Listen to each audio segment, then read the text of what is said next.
తెలంగాణ రాష్ట్రంలో కాంగ్రెస్ ప్రభుత్వం ఏర్పడి నేటికైతే ఏడాది సమయం పూర్తవుతున్న సందర్భంగా అయితే తెలంగాణ రాష్ట్ర ప్రభుత్వం అధికారులు అయితే ప్రజాపాలన విజయోత్సవ కార్యక్రమాలు నిర్వహిస్తున్నారు. ఇటు మరోవైపు చూస్తే ఇటు ఆశా వర్కర్లు ఆందోళన బాట చేపట్టారు. అసలు ఈ రోజు అయితే వరంగల్లోని డిఎంహెచ్ఓ ఆఫీస్ వద్ద అయితే ఆశా వర్కర్లు భారీగా అయితే ఆందోళన కార్యక్రమాలు చేపట్టారు. అసలు ఈ ఆందోళన గల కారణాలు ఏంటి, అసలు వారి డిమాండ్స్ ఏంటి, వారిని అడిగి తెలుసుకునే ప్రయత్నం అయితే చేద్దాం. ప్రస్తుతం మనం చూస్తున్న డిఎంహెచ్ ఆఫీస్ ఎదుట అయితే చాలామంది ఆశా వర్కర్లు అయితే బైఠాయించి వారి నిరసన అయితే తెలియజేయడం జరుగుతుంది. ప్రస్తుతం మనతో మాట్లాడేందుకు ఆశా వర్కర్కి సంబంధించిన వారు ఉన్నారు. వారితో మాట్లాడే ప్రయత్నం అయితే చేద్దాం.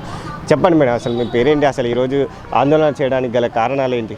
నా పేరు Kasu Madhavi, Asha workers union CITU రాష్ట్ర వర్కింగ్ ప్రెసిడెంట్ని. ఈరోజు ఆశా వర్కర్లు లెప్రసీ సర్వేకి సంబంధించినటువంటి బకాయి పారితోషికాలు చెల్లించాలని చెప్పేసి, అట్లాగే రేవంత్ రెడ్డి గారు ఇచ్చినటువంటి హామీ ఏదైతుందో 18,000 రూపాయల ఫిక్స్డ్ వేతనం, పని భద్రత, ఈ డిమాండ్స్ కోసము డిసెంబర్ 2వ తారీఖు నుండి లెప్రసీ సర్వే ఒక్కటి మానేసి రొటీన్ పనులన్నీ కూడా చేస్తున్నారు. అయితే ప్రభుత్వం లెప్రసీ సర్వే మేము చేయము, మాకు బకాయిలు ఇస్తేనే కొత్త సర్వేలు చేస్తామనేటువంటి పద్ధతులలో మేము డిమాండ్ చేస్తుంటే మేము ఇచ్చిన రిప్రజెంటేషన్ తీసుకుంటున్నారు, పైకి పంపిస్తాం, మా చేతుల్లో అయితే ఏమీ లేదు, మా చేతుల్లో మీ సమస్య పరిష్కారం చేయడానికి లేదని చెప్పేసి ఇక్కడ చేతులు అయితే ఎత్తేస్తున్నారు. సేమ్ టైం ఆశా వర్కర్లు పనిచేస్తుంటే మీరు లెప్రసీ సర్వే చేయకపోతే మిమ్మల్ని పనిలో నుండి తీసేస్తామనేటువంటి పద్ధతులలో ఈరోజు ఆశా వర్కర్ల పట్ల బెదిరింపులకు పాల్పడుతున్నారు.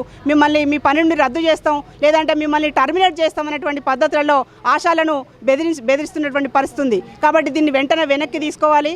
ఆశాలకు ఇస్తా అన్నటువంటి లెప్రసీ బకాయి డబ్బులు వెంటనే చెల్లించాలి. టీబీ బకాయిలు, అట్లాగే ఇంకా పల్స్ పోలియో బకాయిలు కూడా చెల్లించాలని చెప్పేసి డిమాండ్ చేస్తున్నాం. ఈరోజు రేవంత్ రెడ్డి గారు మహిళల కోసం 6 గ్యారెంటీలు, 7వ గ్యారెంటీగా ప్రజాస్వామ్యం స్వేచ్ఛ ఇస్తున్నామని చెప్పారు. కానీ ఈరోజు ఈ దేశ ఉత్పత్తిలో, ఈ దేశ అభివృద్ధిలో సగభాగంగా ఉన్నటువంటి మహిళలు ప్రభుత్వానికి ప్రజలకు సర్వీస్ చేసి మాకు రావాల్సినటువంటి బకాయి పారితోషికాలు ఏవైతున్నాయో అవి ఇవ్వాలని చెప్పేసి వచ్చి అధికారులను ప్రశ్నిస్తున్నటువంటి పరిస్థితి ఉంది. అయినా ప్రభుత్వం ఇవాళ ఆశా వర్కర్లను పట్టించుకునే పరిస్థితిలో లేదు. ఇంకొకటి ప్రజాపాలన అని చెప్పేసి కూడా ఈరోజు ప్రభుత్వం గొప్పలు చెప్పుకుంటుంది. కానీ ఇలా ఆశా వర్కర్లుగా మేము ప్రజలకు సేవలు అందించి మా సమస్యలను పరిష్కరించండి అని చెప్పేసి మీ ప్రభుత్వ అధికారుల ఆఫీసుల కాడికి వచ్చి మేము సమస్యలను చెప్పుకుంటుంటే కూడా మా సమస్యలను పరిష్కరించే దిశగా ఈరోజు ప్రభుత్వం లేదు. మీరు చెప్పేటి అన్ని చేతలు, చేసేటి అన్ని కూడా ఉట్టి పనులు అని చెప్పేసి కూడా మాకు అర్థమవుతుంది. కాబట్టి వెంటనే రాష్ట్ర ప్రభుత్వం స్పందించి ఆశాల బకాయి పారితోషికాలు వెంటనే రిలీజ్ చేయాలి. ఏదైతే మీరు ఇచ్చినటువంటి 18,000 రూపాయల ఫిక్స్డ్ వేతనం ఉందో అది వెంటనే ఇవ్వాలి, పని భద్రత కల్పించాలని చెప్పేసి డిమాండ్ చేస్తున్నాం. వేతనాలు ప్రభుత్వం ఎంత చెల్లిస్తుంది, మీకు ఎంతవరకు పెంచాలని మీరు డిమాండ్ చేస్తున్నారు? మాకు పనిని బట్టి పారితోషికమే సార్, జీతం అనేది లేదు. ఎంత వర్క్ చేసుకుంటే అంత పనిని బట్టి పారితోషికం. అయితే పనిని బట్టి పారితోషికం అయినా కూడా ఇప్పుడు మెడికల్ ఆఫీసర్ కానీ, ఇప్పుడు డిఎంఎన్హెచ్ఓ సార్ కానీ ఎవరు చెప్పినా కూడా ఆ పనులు చేస్తున్నాము రొటీన్గా. అయితే ఇప్పుడు జరిగిన విషయం ఏంటిదంటే లెప్రసీ సర్వేకి 3 సంవత్సరాల నుండి మేము లెప్రసీ సర్వే చేసినా కూడా మాకు అమౌంట్ రాలేదు. కాబట్టి ఆ బకాయి చెల్లిస్తే ఖచ్చితంగా మేము ఈ లెప్రసీ సర్వే చేస్తామని మేము అనుకుంటున్నాము. అట్లనే చేస్తాం సార్. ఇప్పుడు ప్రస్తుతానికి అయితే ఇది లెప్రసీ సర్వే స్టాప్ చేసినాం సార్.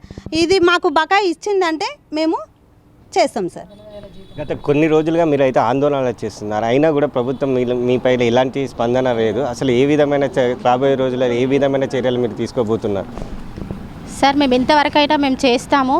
మా ఆశాలందరం ఒక కట్టుగా ఉండి మేము ఏం చేయాలనుకుంటున్నామంటే, మాకు రేవంత్ రెడ్డి గారు ఇచ్చినటువంటి హామీ 18,000 జీతం చేయాలి. మా దాంట్లో కూడా చాలామంది ఏజ్ అయిన వాళ్ళు ఉన్నారు, అక్క వాళ్ళు. చాలామందికి బీపీ, షుగర్లు చాలా అటాక్ అయ్యి స్పెషల్ ప్రోగ్రామ్స్ రాగానే వాళ్ళు టెన్షన్గా తినకపోయి వాళ్ళు ఎప్పుడు ఏమవుతుందో వాళ్ళకి తెలియట్లేదు. కాబట్టి ఇప్పుడు ఉన్న గవర్నమెంట్ మాకు ఏం చేయాలంటే, మాకు హెల్త్ కార్డ్స్ కావాలి సార్, మాకు ఇన్సూరెన్స్ కావాలి, మాకు ఆయన చెప్పినటువంటి జీతం 18,000 జీతం మాకు కావాలి. మాకు ఫిక్స్డ్ వేతనం చేస్తే మేము ఏ ప్రోగ్రామ్స్కైనా ప్రతి ఒక్కరం మేము అటెండ్ అవుతాము. ఇప్పుడు మాత్రం లెప్రసీ సర్వే మాత్రం మాకు పెండింగ్ ఉన్నటువంటి డబ్బులు మాకు ఇస్తే తప్ప మేము ఈ ప్రోగ్రామ్ చేయం సార్. ఎప్పుడైతే ఈ 4-5 రోజులలో సార్ అన్నారు, 4-5 రోజులలో మేము ఏపిస్తామన్నారు. ఆ 4-5 రోజులలో మాకైతే ఎప్పుడు ఆ డబ్బులు పడతాయో తెల్లారి నుండి మేము డ్యూటీలో జాయిన్ అవుతాము. మాకు ఉన్నటువంటి ఇప్పుడు పర్ఫార్మెన్స్ ఉన్నటువంటి పనులు మాత్రం మేము రొటీన్గా చేసేటి కంపల్సరీ మేము చేస్తాం. అధికారుల నుంచి ఏమైనా బెదిరింపులు ఏమైనా జరుగుతున్నాయా మీకు?